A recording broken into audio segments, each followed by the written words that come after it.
Good morning. I am Mrs. Archana Vasudev Gadgil from Dr. N.P. Shah English Medium School and Junior College, Agashi, teaching Science and Technology Part A, Chapter 1, Gravitation.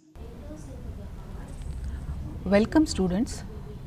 Today we are going to start Science and Technology Part 1, Lesson number 1. Let's do an activity first. I am having one roll of sellotape in my hand. Now what I am going to do? I am just going to throw it up. Let's see what happens. I am throwing it up. Now when I threw it up, you all must have seen that it has come down. Why it is that any of the object, when we throw it in the upward direction, why does it come down? Even if we jump, why do we come down? You all must be recalling one of the story, and that is the story of Newton. Did you all recall? Yes. Now see here children, the name of the lesson that we are going to learn today is nothing but gravitation. Let's start with today's lesson. Let's see what's the outline of this lesson. In this lesson children, we are going to learn definition of gravitation, then what is circular motion and centripetal force, what are the laws made by Kepler, those are called as Kepler's 3 laws of planetary motion, what is Newton's universal law of gravitation. Next part is, what do you mean by acceleration due to gravitational force of Earth? Next concept is free fall, and last one will be the escape velocity. One by one we are going to see each of the topic. So let's start with gravitation first. Students, initially we did one activity, and that activity, in the activity you must have seen that I threw the roll of the sellotape in the upward direction. The roll of the sellotape came down after some time. Now here you can see one diagram. This diagram is an of apple tree. Did anyone recall anything? Yes, the story of apple falling from the tree and story of Sir Isaac Newton, the great scientist. The great scientist was sitting under the apple tree. Suddenly an apple came down. At that time, what the normal person would have done? Yes, the fruit has come down, it's okay. But as the mind of the great scientist was too genius, or the brain was too genius, he thought, why the apple is coming down? From here, why it is coming straight down vertically in the downward direction? Why the apple is not going in a horizontal line? Why the apple is not making any of the angle with the ground? So let's see what exactly must have happened and what is the scientific reason behind that. So here children, here the word gravitation, if we see the literal meaning of word gravitation, it is attraction. Then what do you mean by gravitational force? We use the word gravitational force very commonly. If I ask you, if I throw the chalk in the upward direction, the chalk is going to come down. Why? Immediately the answer that you all will give, it is due to gravitational force. Then is it that the gravitational force is only acted by the ground? Is it that only Earth acts the gravitational force? That only we are going to see in today's lesson. Gravitational force is the force which acts in between any two objects in the universe. Now here just have a look on the diagram. You have seen that when the fruit has come down, it goes vertically downward towards the earth. So there is the force of attraction between the ground, that is the earth, and the apple. Okay, now here you can see two apples are there on the tree. Then are they having the force of attraction between them? Means if it is the force of attraction between them, then it is also called as the gravitational force according to the definition that just now we have seen. Sure, there is the gravitational force in between these two apples also, but the gravitational force between these two apples, that is the force of attraction, is very negligible. That's why it cannot be seen. Is it clear? But here what has happened? The apple comes straight downward direction towards the earth. Why? Because the earth is applying more force on the apple. Now here, if it is applying more force on the apple, then one force is more and the another one is less. We already have learnt if there should be any of the displacement or if any object has to be displaced, then there should be unbalanced force. And here earth, the mass of the earth is considered to be tremendous as compared to the mass of the apple. That's why the earth pulls the apple. But here if you see, both the apples have the same mass. As they are having the same mass, even though if there is the force of attraction between them, it cannot be observed. It's very negligible. Now coming to the concept that why any of the object comes vertically downward, why doesn't it make any of the angle with the ground? Children, its reason is the center of mass of the earth. You can see here, the center of mass of the earth is situated at its center.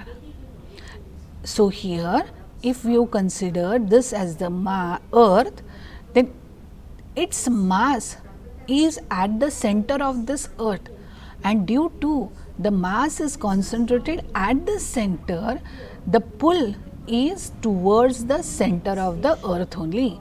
So any of the object get attracted towards the center of the earth, and there is maximum force of attraction between the centers of two objects. The maximum force of attraction is in between two centers. Now even if you consider these two objects, the center of this apple is here, the center of this apple is here. The maximum force of attraction will be in between the centers. Now if we see this point of the apple and if we go diagonally, they all will also attract each other, but this force is cancelled by this diagonal force, and that's why it nullifies these forces which are diagonally acting, they nullify each other. Then where is the maximum force of attraction seen? Maximum force of attraction is seen in between two centers, that is the center of the object and the center of the earth. That's why any of the object thrown vertically upward comes vertically downward only. It doesn't form any of the angle with the earth. Now we all know that all the planets in our solar system, they move around the sun in a circular motion. Okay, they revolve around the sun in a circular motion. Now here children, what is exactly the circular motion? The circular path followed by the objects while moving around any of the object is called as circular motion. Now let's have a look on the diagram. You can see here the diagram. This is the earth and this is the object which is moving around the earth in a circular direction or circular path. Now see here children, this path of the object which is in a circle or this circular path of the object is called as circular motion. When an object moves in a circular path, we call that motion as a circular motion. So now let's have a look here.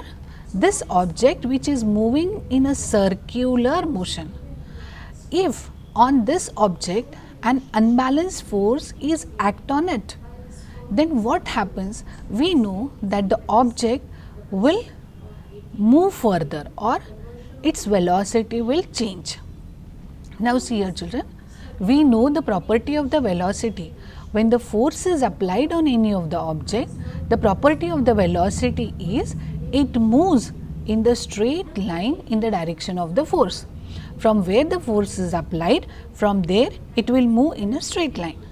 Now see here children, if the object is moving here, now let us consider, let this be earth and let this be moon. Now moon is the natural satellite of our earth. So now here this moon, if it is moving around the earth, then why is it moving in a circular direction? Why is it moving in a circular direction? We know that the velocity's property is to move in the forward direction. Now here what must be happening? Let's see. The moon which is moving, according to its property, it has to go in the forward direction. But what is happening? It is getting certain force, or it is being pulled by a certain force towards the center. Now even if this moon comes at this point, then if it comes at this point, this has to go in the forward direction. But what will happen? It is pulled towards the earth.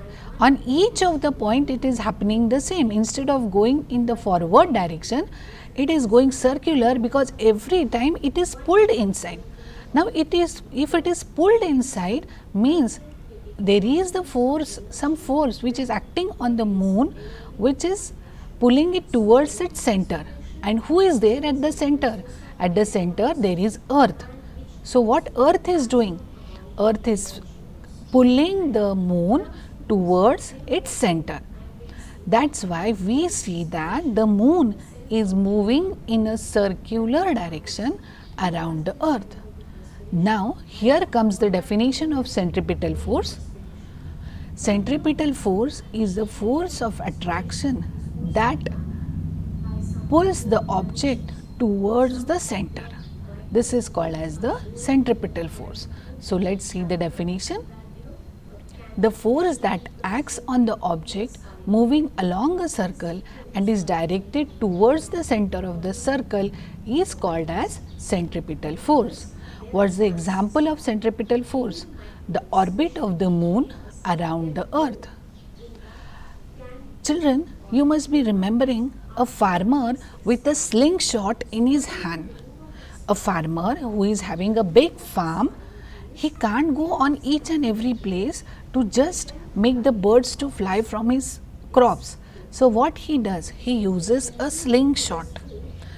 That slingshot he keeps on moving in a circular direction. And why that slingshot is there? Because the force applied on the slingshot is at the center in his hand. That's why it keeps on rotating in the circular motion. That is the best example of circular motion and centripetal force. Now let's go to the three laws of Kepler. They are called as Kepler's laws of planetary motion. Children, these three laws of planetary motion, they are very important if you see for the exam. They can be asked for 3 marks or they can be asked for 5 marks also. Look at the figure and answer the diagram like this. It can be asked for 5 marks also. Now one by one we are going to see each law. We all know that the planets, they keep on revolving around the sun. That is the solar system which you have learned from 5th standard. Now here what Kepler proved, that we have to see. Here is the first law.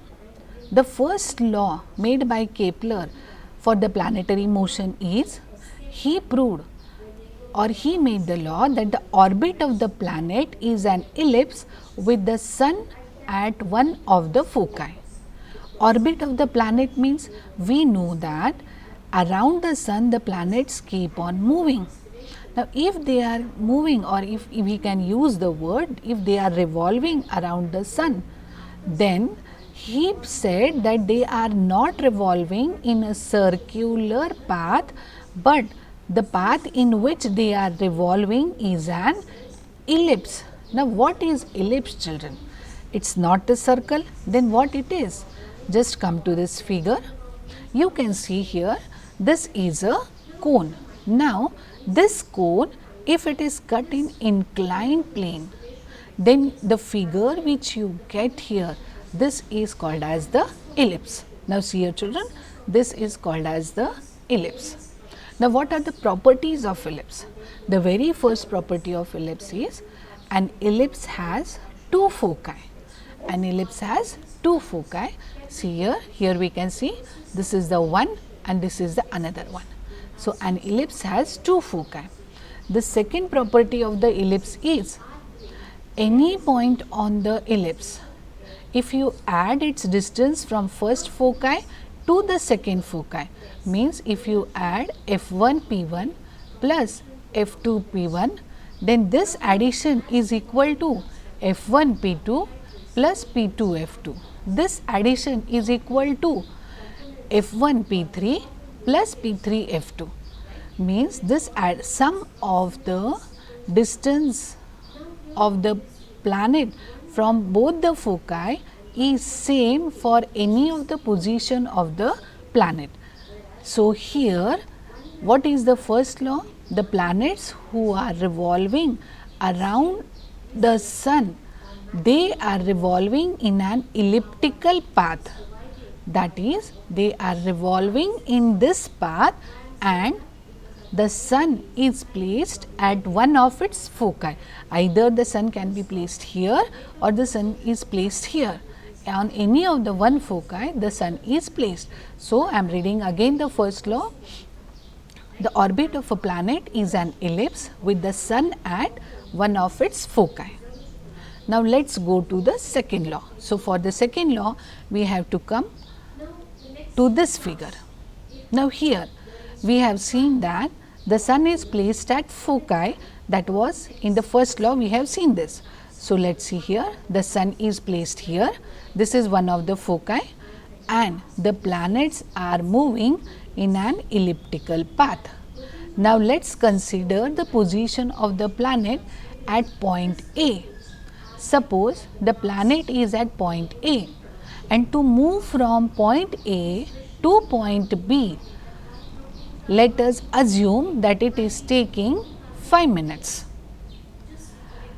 Let us assume that the planet is taking 5 minutes to reach the point B, means we can say from A to B, the planet is taking 5 minutes to reach at this point. Then, if you join AS and BS, we get this shaded portion. What does this shaded portion indicate? This shaded portion indicates that when the planet moves from A to B, it covers this much distance in given 5 minutes, in the 5 minutes that it takes. So, here let us see how much area it has covered. It has covered A, S, B. This much area the planet has covered in 5 minutes. Now, the planet is moving further. Now, let us come to the point C. The planet has come to point C. From C to D, the time required to the planet to move from C to D is also 5 minutes. It takes the same time to move from this, and the area which is covered, let us join the lines C, S and D, S. So, here you can see the shaded portion. This much is the area covered by the planet in 5 minutes to move from C to D. Now, let us go to the further 2 points. It is at point E. Let the planet be at point E. It will take 5 minutes to move from point E to point F. See, from point E to point F, it will take 5 minutes, the same time.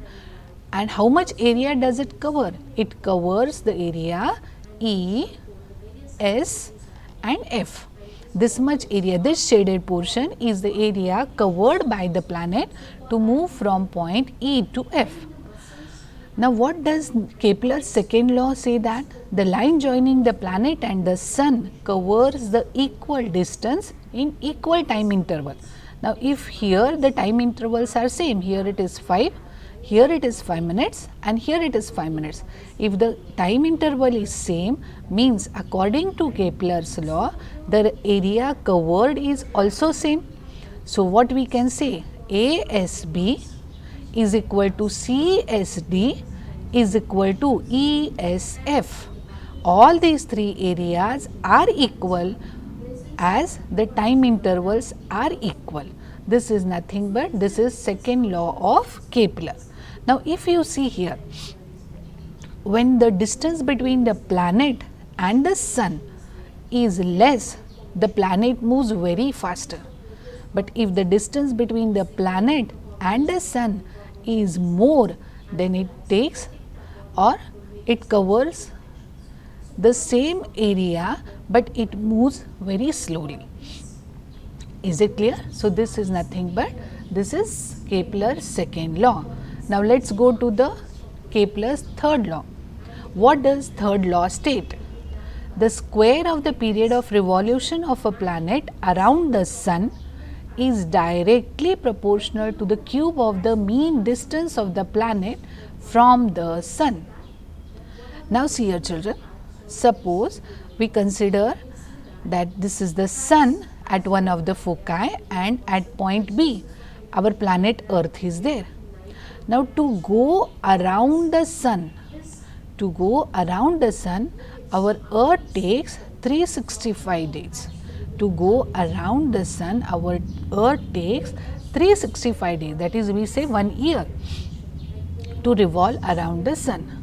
Now, this is the period of revolution of our Earth. Like this, the period of revolution of each and every planet is different. So, here this period of revolution of the planet around the sun, this is directly proportional to the cube of the mean of the distance of a planet from the sun. So, here the mathematical equation for the third law is T square directly proportional to R cube. What does T stand for? T stands for the time of the period of revolution and R stands for the mean distance of the planet from the sun. Now, here the important word is mean. Why it is written mean distance? Now, see here children, in maths already you have learnt what is the meaning of mean, but again I am repeating, mean means it is addition of all the distances divided by the number of the distances that you have taken. Now, here if you see the planet from the sun, this distance is less. If you see at point C, the distance between this planet at point C and the sun is different. If you see this point D, this distance is again different.